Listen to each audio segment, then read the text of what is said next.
Welcome back once again to the Bronco Studio. Today's webinar is not live, it's pre-recorded, and we talk about giving shape, giving volume to objects.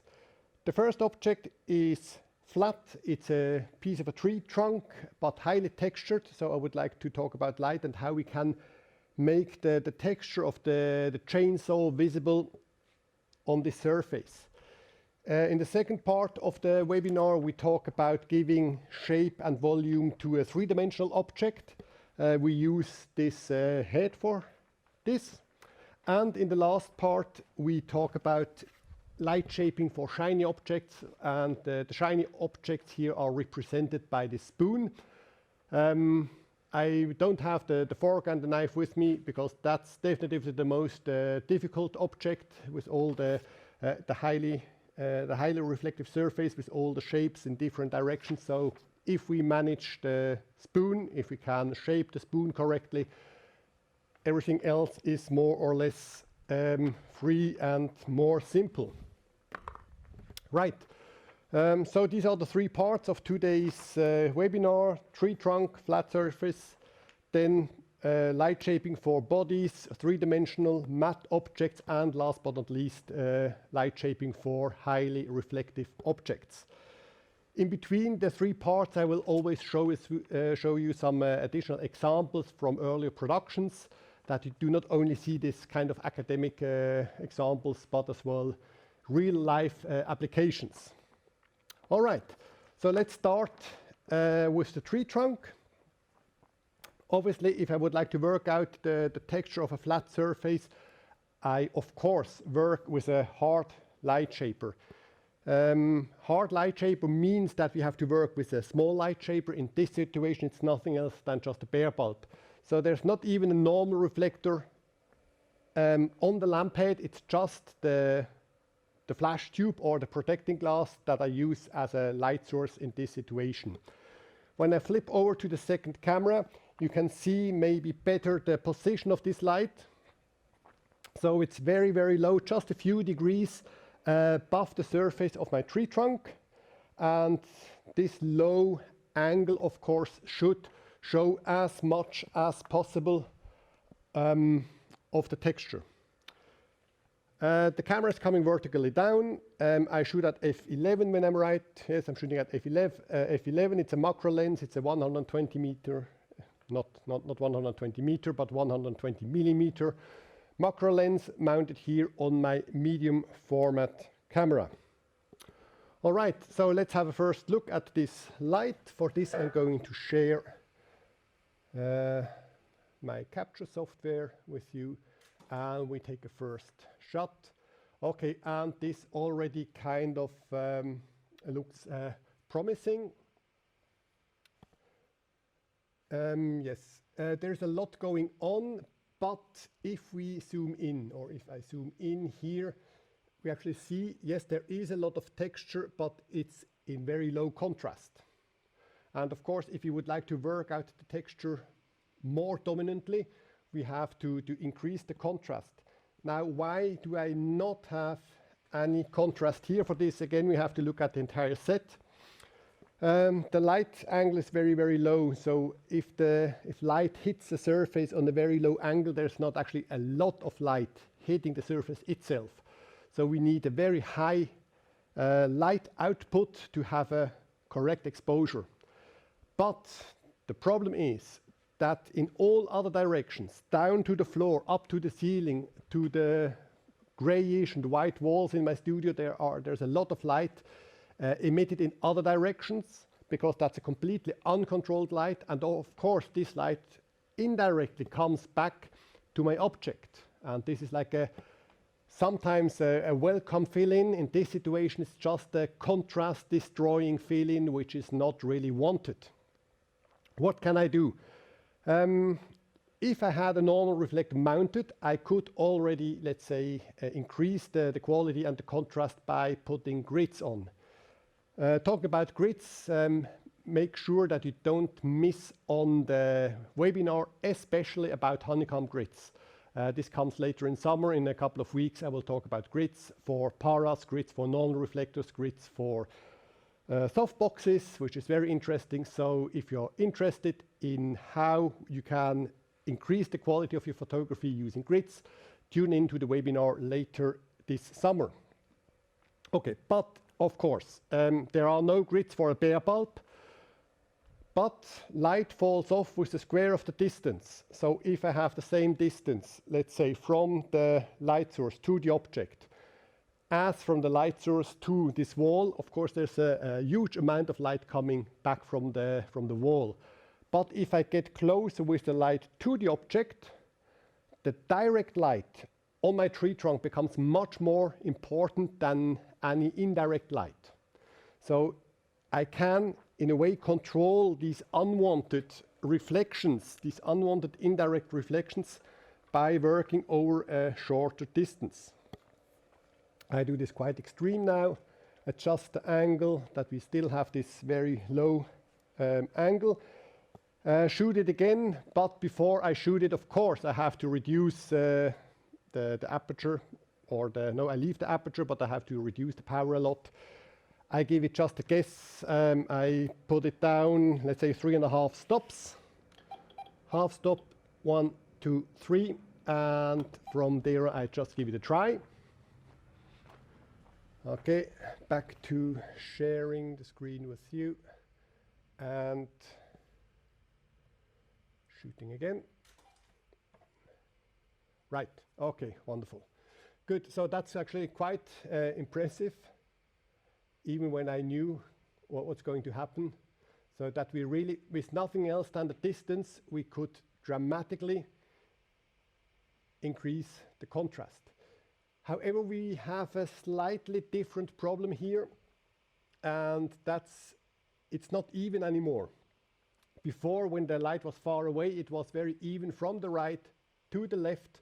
And of course now, as the light shaper is on a very short distance, advantage, we can forget about indirect lights because the light falls off very, very fast. Disadvantage, the light falls off very, very fast. So it's much brighter here on the right where the light is coming from, and we don't have a lot of light left on the other side where it's further away.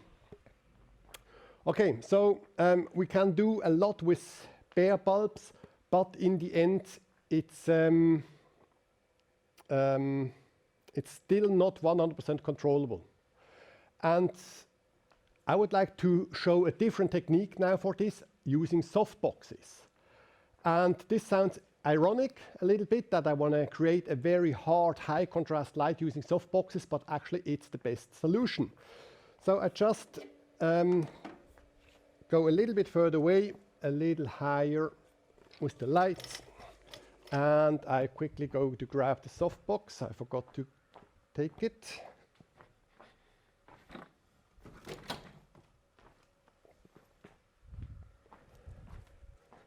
Okay, and there we are. So it's the smallest one. Of course, I'm not that crazy that I try to make a hard light with a very large softbox, so that's actually the smallest in the broncolor range. It's a 35 by 60 centimeter softbox. And now we just discussed quickly before that the size of a light shaper defines the hardness of this light shaper, but it's not the absolute size of the light shaper.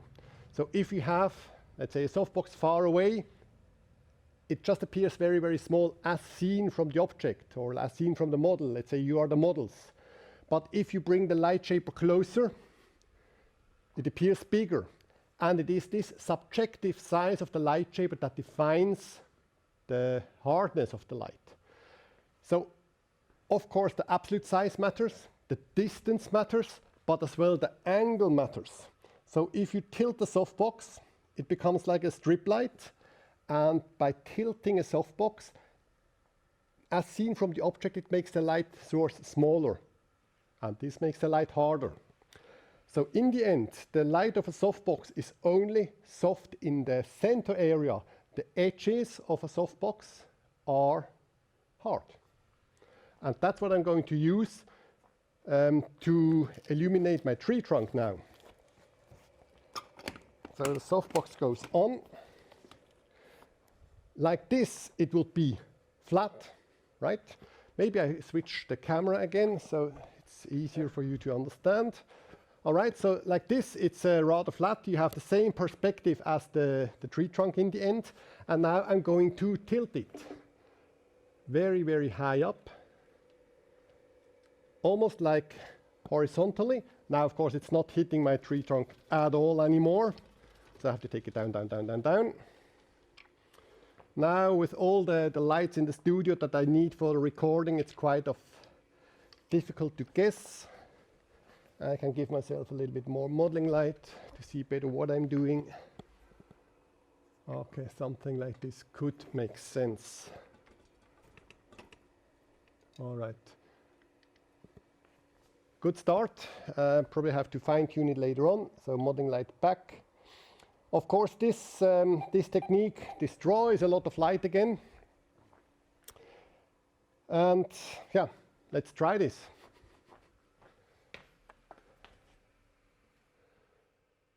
Okay, I went up 3 stops on my camera. All right, good. It's not as contrasty as before, but it's much more even. So just that we can compare. This was the first shot with the very low contrast, second shot with the very high contrast but uneven, and now we kind of found or are on the way of finding the best possible solution. It's still a little bright on the right. Just a second. All right. So it's just a little bright here where the light is actually coming from. So this means I have to tilt the softbox a little bit more so that the part of the tree trunk which is closer is actually more out of the light angle. So I just tilt it still a little bit more. Something like this. More modeling light helps. Yep. Okay. That's definitely easier if you work in a, let's say, darker studio environment, because then you can see much more precisely what you're doing. All right, so let's go back to this. I shoot it again. Okay, good. Yes. Okay, so if I compare here, I mean the wood itself is a little brighter, but here as well we have bright area. So I would say that this is really kind of the most even we get it, and it's much harder than at the beginning, or much harder than if you would be using a softbox on a normal angle. If, however, we have a look at the setup, there's a lot of light. Again, maybe not too much going to the walls, because the walls are really as well at the edges of the softbox.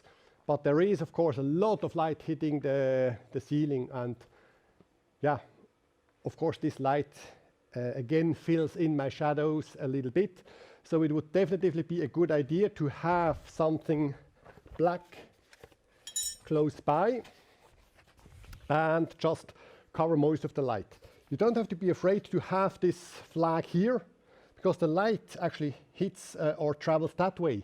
So this flag here is in the center of the softbox, so it absorbs like 95% of the light, and I only need the last 5% that come in a very flat angle from the softbox. So like this, I'm not sure if we are going to see it later on, but like this, I expect that we have even a higher contrast, which of course results in more clearly visible texture. So let's compare the last 2 shots quickly. This is the last one. This was the one from before. I should click in the right window. Yep, okay. So this was number 1, bare bulb far away, bare bulb very close, softbox angled but uneven, then softbox angled even more, acceptable evenness, and then blocking the indirect light. So this is from here to here. This is the last step we made. Right. Very well. I think that's quite impressive. It's an uncommon technique in my eyes, but it's something very, very useful And yeah, I actually use this technique quite a lot for reproductions of paintings, even for portraits. I will have as well in a later webinar, I will talk about portrait photography, and we will use this kind of technique to create gradations on a face. Maybe if I have the time, I can show it quickly on her as well, just later on today. Right, okay, as promised, I would like to show you now a couple of applications that I've shot in earlier productions. So, like here, for example, that's a huge painting. It's about, I would say, 1 meter by 2.5 meters. It's actually work in progress by a Swiss or Basel artist. If we zoom in, just let me get the right files. If we zoom in this photograph, we see how highly and nicely textured this entire surface appears. This shot is not done with this technique because it's, as I said, it's 2.5 meters large, so it's impossible to work with softboxes. And in this situation, it's really just a bare bulb. No, not a bare bulb. It's just a P70 reflector far away, just along the entire length of my studio. I would say the normal reflected P70 is about 10 meters away. And then because the light is far away, I had again a lot of reflections coming back from the white wall. So that's why I had to set up a black background paper just to increase the contrast to the maximum. All right. So this kind of a real life application of this technique to work out the texture of flat surfaces. Right, we are going back to the studio, and next object is actually three-dimensional. Where's my black thing? It's here. Yes, all right. All right, tree trunk, done. Very nice light as well to work out the texture of a food shot, by the way. Okay, so if you just need, over a relatively large set, just a flat light that increases the texture of your broccoli or steak, whatever. If you go there with a spot, again, you might have the problem of uneven illumination or even burned out highlights.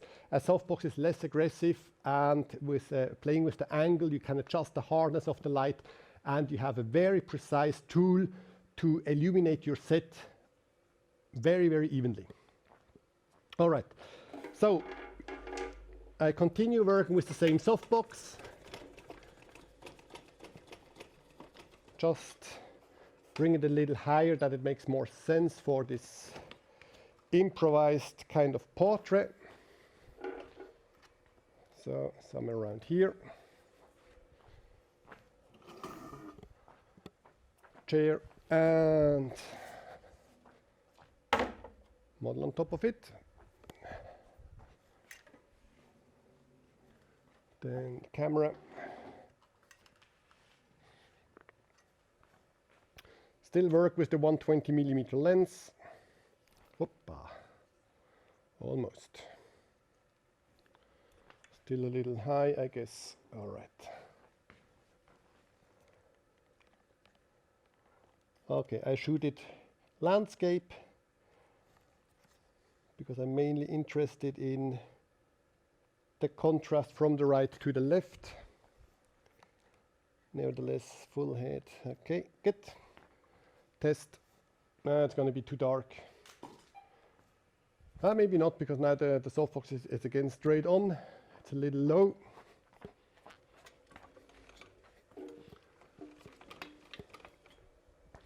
Something like this. I give you the better perspective again. All right, good. And let's have a look what this does with the face. Okay, yes, it is too bright. So I leave the aperture on the camera still at 11, but I take the power down. My guess is 2 stops and a little bit. By the way, what you see here on the shadow side, inside her eyes, here and below her eyes, this situation just below the chin, this is nothing else than the reflections that were destroying the contrast before. So the little bit of light you saw in here, that's nothing else than the softbox hitting my floor and then bouncing back up. So let's say if you kind of want or need this light, but you want to avoid these reflections, you just have to cover your floor with black paper. Most of the time we fill in with white walls that we put here or there, but sometimes it's just the opposite, that we have unwanted, uncontrolled reflections, and of course having a lot of black paper, black snivels around in the studio, this can solve many problems. All right, so I closed down 2.5 stops. Try this again. All right, good. So what do we see? Yeah, we see a relatively hard light. Just let me bring it around a little bit more. Or let's say, let's make her look straight to the camera. I just want to have a little bit of light traveling around the nose. And shoot it again. Right. Okay, good. So what do we see? We have a, let's say, I would call this a 2-dimensional light. So the light here has a certain brightness, and then it remains at the same brightness until here. And then all of a sudden it drops into not black, because we still have the light far away. So there's still a lot of light coming back from the wall, from the floor. So it's still not black here, but very high in contrast. And this gradation, or this, this light fall from light to shadow is happening very fast. We see this as well on the nose shadow as well. This shadow is very clearly defined. So even if we have a softbox, we have a very hard light, in fact. First of all, it's a small softbox. Second, the softbox is far away. So even if there is written soft on the softbox, it's not a guarantee that we have a soft light. Right, so let's put this one away for now, and we increase the size. So instead of 30 by 65, we go to 30 by 180. Okay. Still the same width, or the same width of the softbox, but of course now almost as tall as I am.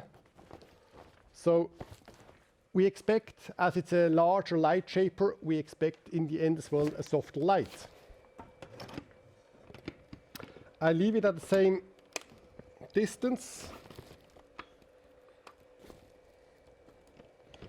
Just let me fix it properly. All right, so doesn't want. I tried one more. Now it had to. Okay, good.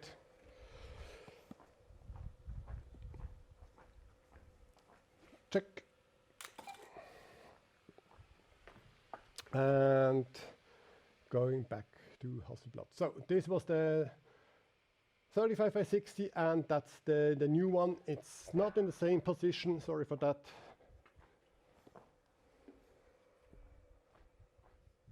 Was a bad idea to move it. Okay. All right. So, but if I put it there, it's kind of the same like before. The shadow of the nose here, it's still the same sharpness, just the shadow below the nose actually became much softer because the softbox is much longer, right? So the transition from light to shadow is pretty much the same. We just see that the softbox, the light distribution is bigger. So we have, of course, we lose some light because of this. But besides this, the light characteristic, or the hardness of the light is pretty much the same. However, there is a big change if I'm going to rotate the softbox. So now it's hard horizontally and soft vertically. If I rotate it like this, it's the opposite. So what do I expect? I expect again harsher shadows below the nose, but a softer gradation around the face, especially if I move this one closer in. Because moving it closer, first of all, it's becoming brighter, so I'm going to compensate the large size of the light source. Second, the light source becomes much bigger as seen from the model, and this must result in a softer light and in a more three-dimensional light. Three-dimensionality can explain differently as well. We have here, let's say, this third of the softbox is behind the model. So this light comes as a backlight and illuminates here the contours very, very brightly. Then the second part, or the center part of the softbox, comes in a normal, something like 45 degrees angle, could be seen as a main light. And then last but not least, the last part of the softbox, I make sure that this is close to the camera. So this is the light that actually can travel around the face into the shadow parts. And this works more or less like a fill-in light. So we have accent light, main light, fill-in light, and if I have 3 lights in the studio, it's much easier to shape a face. As we are very close, I just take the power down, half a stop. Additionally, over the short distance, I'm expecting dark shadows. So let's say we have here half a meter to the model. After another half a meter, it's twice the distance. So here we have already 2 f-stops less. Here we have something like 4 f-stops less, which means sooner or later I can forget about the reflections from this wall over there. So let's control if all the theory I explain, if this actually makes sense. So we are back at her shoot with the new settings, with the new... Okay, so my guess was wrong. It's too bright, but that's just a quantity thing, not a quality thing. Shoot it again, 1 f-stop less. Okay, wonderful. Good. What I would like to point out with this is that, first of all, the position of the light shaper is the king. So I don't want that my camera or my software or anything tells me where the light shaper has to be. The aperture I choose on the camera is a creative decision, and the position of the light source is a creative decision. What I do at the end, adjusting the power, that's just a technical thing, right? So, yes, I always put first, I decide about the aperture in the camera, I put my lights where I think they make sense, and then I just press the button up and down until the power pack does what I need it to do. It should not be the other way around, that we just put the power pack on power 5, like in this situation, and then we have too much light and we take the light further away, or it's not bright enough, we put the light closer. So the light's position in the studio is given, it's a creative decision, it influences the light a lot. And after having the camera settings adjusted and after having the right position of the light shapers, in the last step I take care on the quantity, which means the power outlet of my light source. Just to let you see again what I said about the 3 different lights. So seen from the side, you can see it or understand it more clearly, that this is the, let's say, hair light, not too much hair anyway. So this is the hair light or the accent light, main light, and then last but not least the fill-in light. And then we have this nice wraparound effect, as you can see here. So it starts very, very bright, and then we have a long gradation all around the face until we end on the other side actually with black shadows. Now we have the shadows under control. We can, if we want, we can fill in here a little bit, but we don't have to. So if we bring the light shapers close, this makes, this allows us to really control the light. Okay, good. This about shaping the light, or maybe I just give you a quick look how the same portrait looks with a more normal softbox. So because most probably nobody would shoot a softbox or a portrait with such a strangely shaped softbox. Let's put 90 by 120 on the lamp head. Let's have a look if I can make it better now. Okay, now it works. Good. Good. So 90 by 120, the second biggest softbox there is. Again, very close. Checking or letting you see it from the other camera angle. Exactly, that's what we do. Share with you and new shot. So exactly. So this is the long softbox from before. You can see the harsher shadows down here under the chin, because we have here it's horizontally, so we have a relatively hard light in the vertical sense. And now, of course, if I amplify the size of the softbox, we will have more light under the chin, and we will have less light fall off on the top of the head, and that's exactly what happens. What I would like, before I show you some additional photographs, what I would like to point out here is that diffusion by itself, diffusion does not make the light softer. Diffusion only makes the light softer when it's needed to amplify the light source. So if you have, let's say, just let's say a P70, a normal reflector, and you close it with a diffusion foil, this just amplifies the light angle. So you turn the P70. 70 is a number for the light angle. So the P70 obviously has something like a 70 degrees light angle. You turn the P70 into a P180. You just amplify the light angle. So you increase the amount of light that travels indirectly via the studio walls, but the light source is not bigger. It's just lower in contrast, and that's why sometimes we see this as softer, as we have less contrast. But the shadow contrast and shadow definition are two completely independent parameters. Shadow definition, that's the hardness, how detailed are the shadows. On the other hand, the shadow contrast is just how dark are the shadows. The very first tree trunk I shot was very, very high shadow definition, super hard, but a very low shadow contrast, okay? Because we had a lot of indirect light. So make sure that you analyze these two parameters independently. And only when we use the diffuser to amplify the surface, that no longer the flash tube or the protecting glass is the light source, but actually my front diffuser. In this situation, the front diffuser is the light source. And if we illuminate this evenly, we spread or we distribute the light energy to a bigger surface. And this is what makes the light softer. Okay, examples. I would like to show again a couple of examples that illustrate this.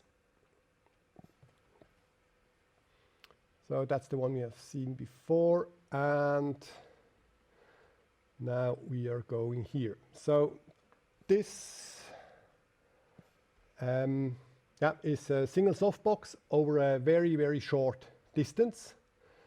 You can see it in the eyes. It's a rectangular softbox, so it's not even an octagonal softbox. It's just a rectangular softbox coming from the right side, and then of course with very low intensity reflections in the eyes, soft lights traveling over the nose to the shadow sides. So this light is soft. It's a low shadow definition because we don't really see any core shadows, but it's a very high shadow contrast because the shadows are quite dark here in the shadow side. We can use this as well, this kind of technique, to shoot full body sets. But of course, in this situation, I can't just pull the light shaper further back because this would make the light harder and less three-dimensional. So this shot here is exposed with a setup that looks like this. So instead of having just one softbox, our biggest softbox is 120 by 180. And here, probably these two walls, they have 2.5 meters or maybe even 3 meters each. So I have 5 or 6 meters of light around. There's no softbox that big. And this guarantees that the light is super, super soft. And if you use this kind of light in a relatively small studio, you have to make sure that on the opposite side of the light, so in this situation on the right side, we have a black curtain, black paper, just like you have seen it in the behind the scenes shot before with this reproduction, this art reproduction lying on the studio floor. So this again, what you see here with this green body, this is just 3 indirect lights and a black flag on the other side. In this situation here, I did not need anything on the left side of me because this is in a big exhibition hall. So actually from where this picture was taken, there is nothing there. It's just another 10 meters or 15 meters of empty space. So I was not afraid of reflections, of contrast lowering reflections. This light is fantastic for very nice 3-dimensional portraits.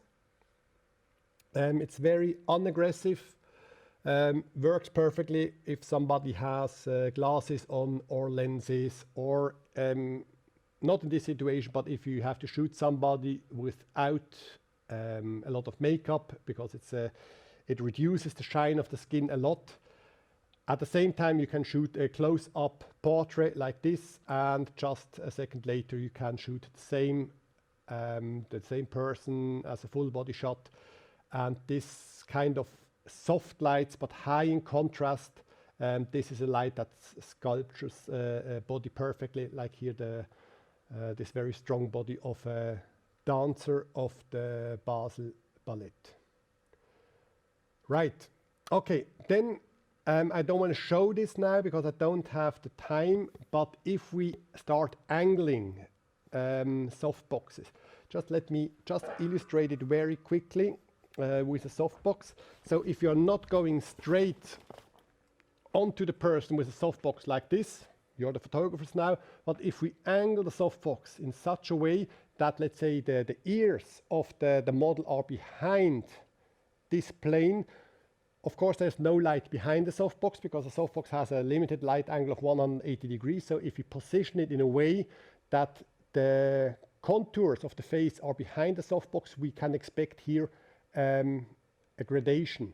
We use the gradation on the tree trunk to compensate the short distance of the light shaper by tilting it that way. So first of all, it was too bright and it was darker further away, and then we just tilted it.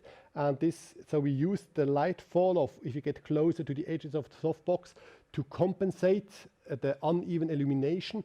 But on a portrait, you can use it to create or to provoke such gradations. Again, I will show this very precisely explained with a live model in a couple of weeks here during the webinar Studio Portraits. How does this look on the final result? It looks like this. So what you see here in her eyes, this is a 60 by 100 centimeter softbox and tilted away. So what we have here on the left side, that's the normal shadow, which means it's just the opposite side of the light. But what you see on the right side here, that's actually the fall off of the softbox. You can see it in her eyes that the light is definitely coming from the right side, but even on the right side, I have these shadows. Last but not least, I can do this from both sides. Here we have 2 small softboxes, both 60 by 100 softboxes. One is coming from the right, one is coming from the left. And like this, you can really almost pixel by pixel, you can adjust the contrast. So in this situation, I have almost like a black line here going up the neck on the left. I have a very dark neck as well on the right side. A beautiful, strong light in the face, focusing on the eyes. Okay, so these are some additional techniques to shape matte objects.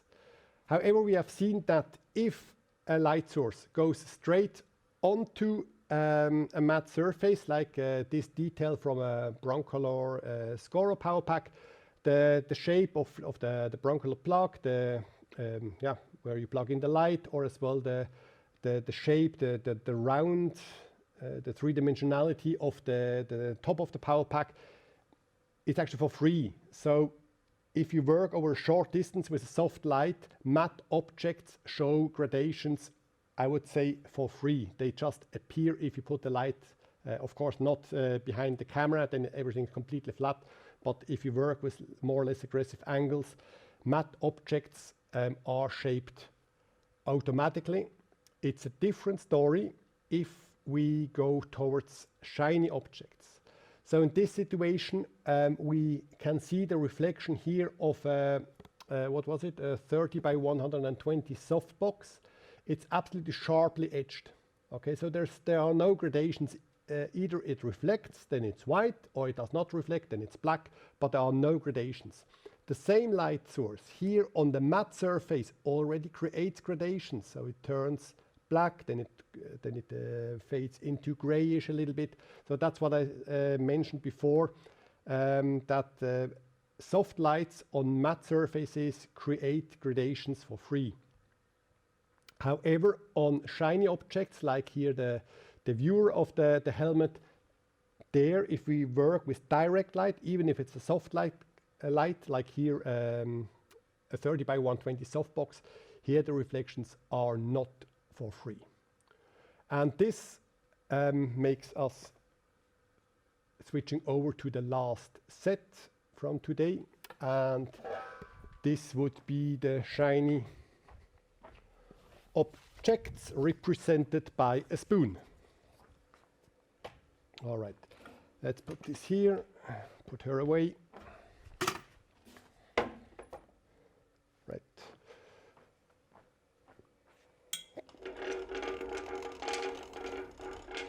I said that we cannot really use soft boxes to shape matte objects, and it's always one thing to just say something and it's another thing to prove it. So I would just very quickly let you see how this looks if we try to shoot a spoon with a softbox.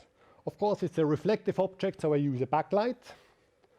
Otherwise, all the light is just being reflected and we won't see a thing at all.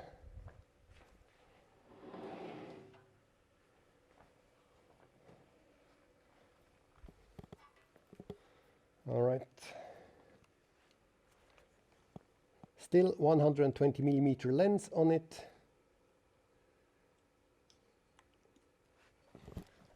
Just give it a little bit of an angle. Maybe something like this. Focus. Okay. Test shot. And let's see what this does. Okay. Yes, that's pretty much what I expected. So either the softbox reflects or the softbox does not reflect. There's nothing in between. So we can try desperately to put another softbox here, but we will just have more rectangular highlights. But there's no, there's no chance that we actually can illuminate this properly. Why? We produce or we build our softboxes in a way that they are evenly lit. And in the end, I cannot shoot this spoon. When I shoot the spoon, I shoot nothing else than parts of the studio being reflected in the spoon. So I have to make sure that my studio shows gradation. If the studio shows gradations, then I can expect as well that my spoon turns round. And even a properly, nicely, even lit softbox, like the Brocolor softboxes, they do not show any gradations. So it's counterproductive for chrome photography unless you want the even highlight, let's say, in the helmet before. So in the viewer of the helmet, I just wanted to have a clean white line. And there, of course, it helps if the softbox is evenly lit. But if I want to show roundings, if I want to show the roundings with gradations, then I have to work differently. So a softbox is a no-go there.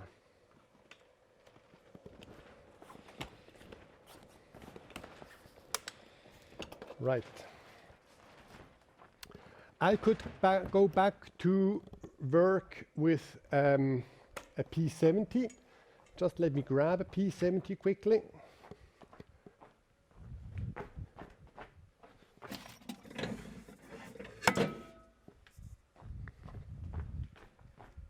All right, good. P70, especially in combination with grids, works perfectly if you want to create, let's say, like gradations in the background. If you shoot portrait or full body, you shoot on the background maybe, I don't know, 3-4 meters of background. And then the P70 with grids is precise enough to illuminate the background, controlled with gradations, whatever. But the P70 is about the same size like my object. And what's coming out between my two hands is even light. Honeycomb grids only block the light that tries to go right or left. But what's coming out between my hands is just even light. So we have an area on, let's say, our acrylic plate that will be positioned here later on, that's evenly lit. And even means boring, even means nothing happens. So that's why in this situation, for such a small object, a P70 is already too uncontrolled, too large. What do I have smaller? I could go and grab a Picolite. Picolite are the tiny small light sources for mainly for small still lifes, food photography, watches photography, and so on and so on. But today I would like to talk about the physics of light, and we have another tool which is just as important as having the right tool, the right light shape, and that's just the distance. The distance is the most important parameter when we work with light, no matter what it is, if it's a 2.5 meter para or if it's the tiny Picolite. If you use it over the wrong distance, it's still not good. Okay. And even a light shaper which is completely uncontrolled, such as a bare bulb, can be controlled if we use it over the distance. Stand just close by, but maybe I don't even need it. Let's see, where's the spoon? Spoon is here.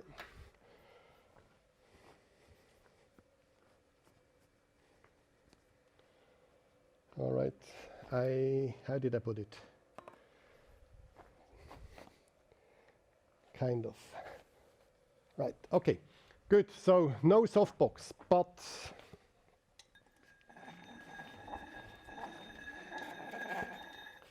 I forgot to bring in the small softbox. I forgot as well the P70, but at least I have this one prepared. So this is just a 4-bar tube, and I'm going to mount here. That's just a very high density plastic surface, an acrylic, a white acrylic. It's compared to this kind of diffuser. It is more stiff, so it's not hanging through. So it's a little easier to handle it.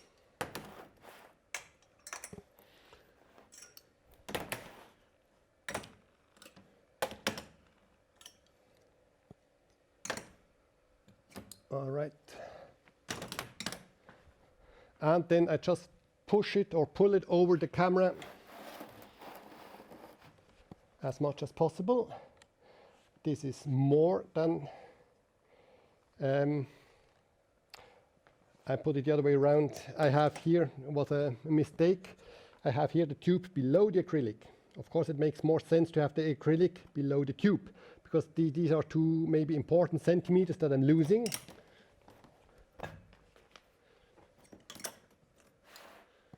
So I put it like this now.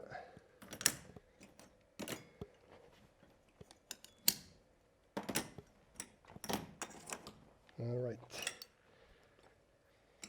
So this makes more sense. And now it's still in the picture. So I just go a little higher.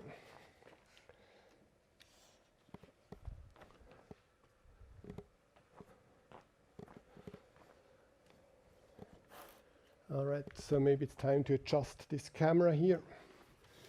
You won't see a thing like this. Okay, come a little bit around.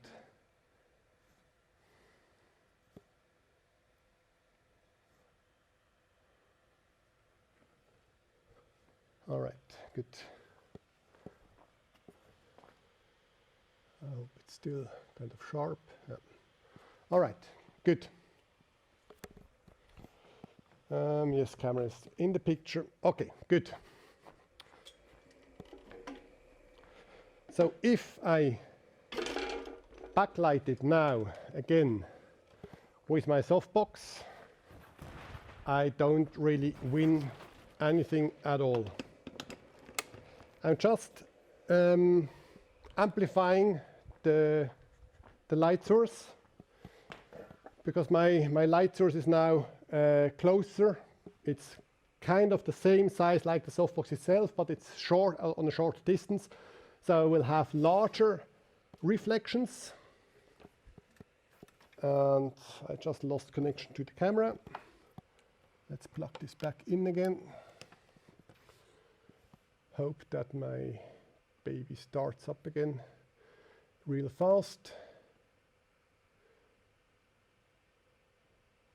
Just needs, I could actually already start sharing. Okay, there we are connected. So I shoot again. So this is the softbox and this is the acrylic. Right, so it's just amplifying. More or less the entire studio is now white, no shapes, nothing at all. Of course, that's as well not good. I somehow moved the camera, or I have a cropping in it. That's of course possible as well.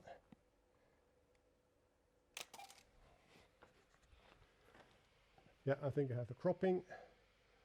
So just exactly there it is. So I just recrop it. Something like this, like that. Okay, but this spoon still doesn't really sell very well because no shape, nothing at all. So I have to modify the light. And I do this by throwing the softbox away.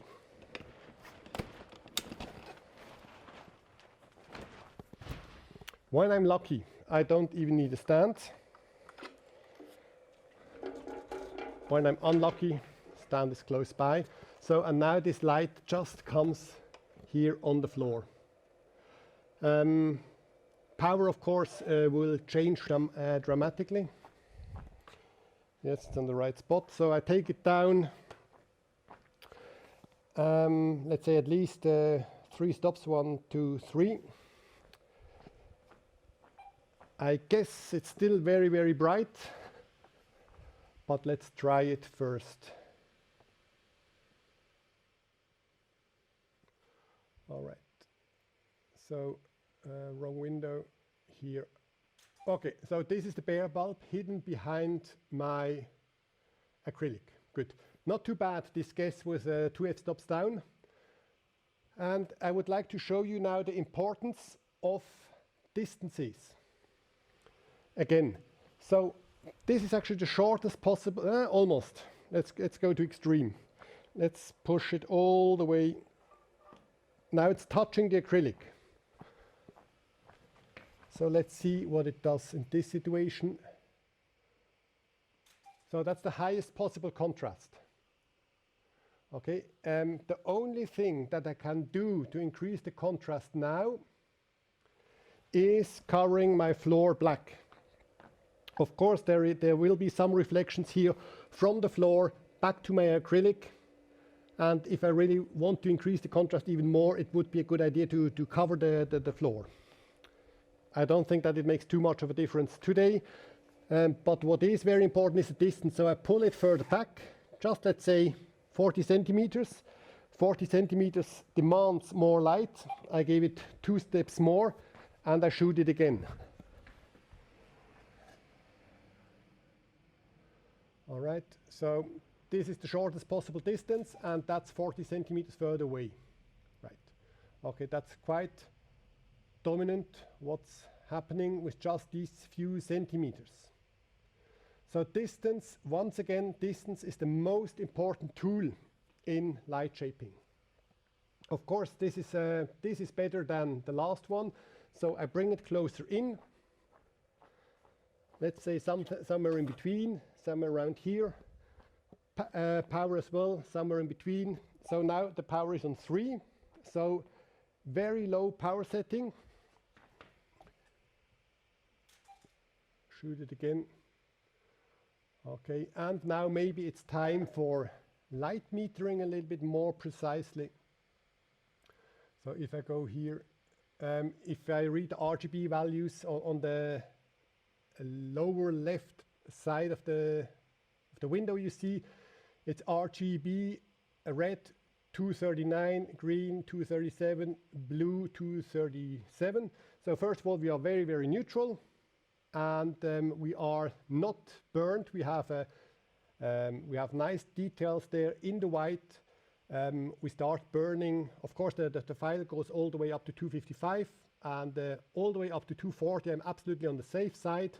So we'll have a lot of details here. If there might be engraving or something, this would certainly be visible.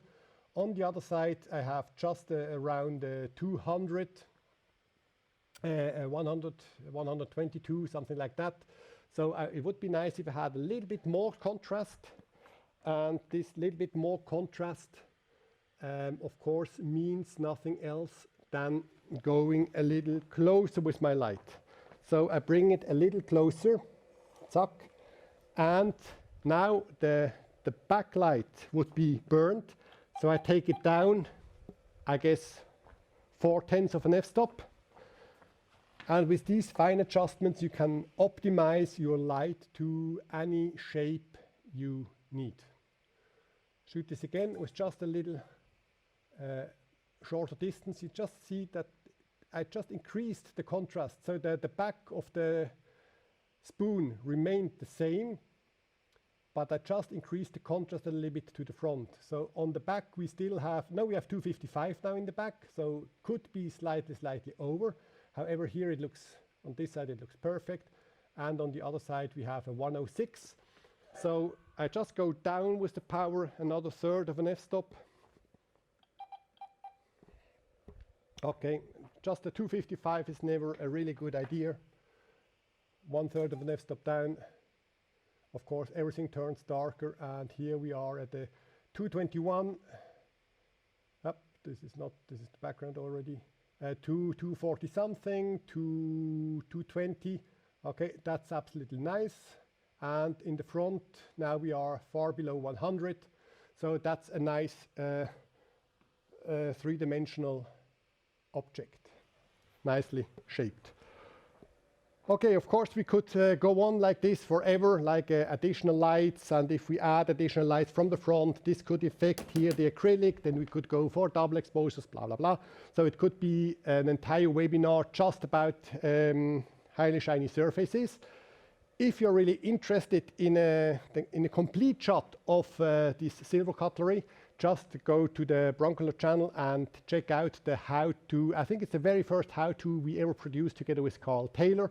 There I explain during about 10 minutes how you deal with light if you add additional lights that influence each other, and we can solve this or we can reduce this inflation of one light to another by double exposure if we expose light by light independently. Right. Okay, just a few more examples. So that's the one we have seen just before. And here, something similar that we have right now in front of the camera, something like this, which is a shiny, black shiny perfume bottle. Here, the nice little technical detail is that the light, the background light is coming from below the bottle, and then with this white card below the black bottle, it's reflecting back to the table it's actually lying on. But what you see on the right side, on the left side here, it's just a 35 by 60 softbox tilted again. Here, not a bare bulb, because I wanted to have a linear gradation on this linear object. So I just created here the gradation slightly differently, and the final result looks like this. So what we have here on the bottle coming from the left, that's a softbox through acrylic, and then the blue halo around, that's this indirect light coming through the table itself. Right, so I lost now my other pictures that I wanted to show. Yes, pretty much the same. If we go to smaller objects, even smaller than the spoon, here the setup is pretty much, again, it's just different interpretations of the same setup. Acrylics, here I illuminated the acrylic with two independent lights with a very small, super precise pico light. That is the main light. This main light was a little bit too spotty, so I just amplified, or I extended the gradations here with a P65 behind the pico light. P65 is here important, that the reflector is big enough actually to shine around the pico light, otherwise we get a shadow of the pico light, and that's not nice. And on the opposite side, it's exactly the same. What you have seen just right now with the spoon, just a bare bulb between an acrylic, behind an acrylic. Additionally, here you see a couple of black papers in the set. This is just opposite, so to increase contrast partially, because the table is white, a lot of white acrylics. I had too many reflections, so I just placed black papers in front of the watch as well as behind the watch as well. I had to cover parts of the acrylic that out of camera my watch looks already quite nice. So the black light here on the very top of the bracelet, that's nothing else than the black cardboard behind the watch, and all the in front of the watch on the bracelet. The dark areas, the gradations I created are the small black papers that are lying on the white table in front of the watch. But the basic setup is exactly the same. It's again the same if we work not with reflections but with translucency. So in this situation we have we are not shooting reflections, but we are shooting through the object. So again, it's acrylics with bare bulbs, or depending on the size of the bottle, maybe as well with the normal reflectors to shape the form of the bottle, and that's the final result. Just playing with additional pieces of glass and mirrors that I placed inside the setup. Right. Okay. Good. Okay, this was it for today about shaping objects. So just let me point out again that there are a lot more examples like this on the Broncolor YouTube channel or on the website. Just go to the Learn section on broncolor.swiss, and there you will find a lot of how-to examples, let's say just pictures or drawing of setups and the final result with a short text explaining it. Or there are, I think, 31 videos we produced until now in cooperation with Carl Taylor Education. And these are short videos between 8 and 15 minutes explaining different lighting setups. Okay, this was all about shaping surfaces. Thank you very much for your interest, for your patience, and all the best. Bye-bye. Thanks.